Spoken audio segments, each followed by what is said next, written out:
এই ভিডিওটা দেখে কিছুটা অবাক আর বেশ কিছুটা ইন্সপায়ার হওয়া যেতে পারে। এই যে পুচকেগুলোকে দেখছো, এদের রিসেন্টলি এক্সাম শেষ হয়েছে, হাতে রয়েছে অনেকটাই ফ্রি টাইম, তাই ওরা এই ফ্রি টাইমটা কিভাবে ইউটিলাইজ করছে সেটাই চলো তোমাদেরকে আজকে দেখাবো। আচ্ছা, প্রথমে বলো তুমি কোন ক্লাসে পড়ো?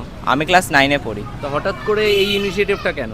আমার ছোটোবেলা থেকে বিজনেস করার খুব ইচ্ছা ছিল, তো এটা একটা ফ্রি টাইমে টাইম পাসটা হয়ে যায় আর আমাদের এই ইচ্ছাটা পূরণ হয়ে যাবে। এখন কি মানে রিসেন্টলি এক্সাম শেষ হয়েছে নাকি? রিসেন্টলি এক্সাম শেষ হয়েছে, সেই কারণে এটা হ্যাঁ। ফার্স্ট টাইম হিসেবে খুব ভালো। কদিন হলো এটা? এটা আমাদের 7-8 দিন হয়ে গেল। 7-8 দিন। হ্যাঁ প্রফিট হচ্ছে? হ্যাঁ।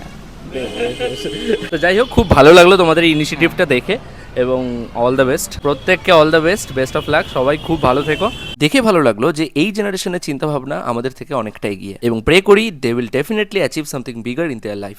ভালো লেগেছে, খেয়েছি লেমনেডটা, ভালো লেগেছে আমাদের। Thank you. চলো, দমদম স্টেশন থেকে নাগেরবাজার যাওয়ার রাস্তায় এই যে মোর সুপার মার্কেট আছে, তার উল্টো দিকে এসবিআই এটিএম এর পাশেই তোমরা এদেরকে দেখতে পাবে। বেশি বেশি করে শেয়ার করে দাও এটা।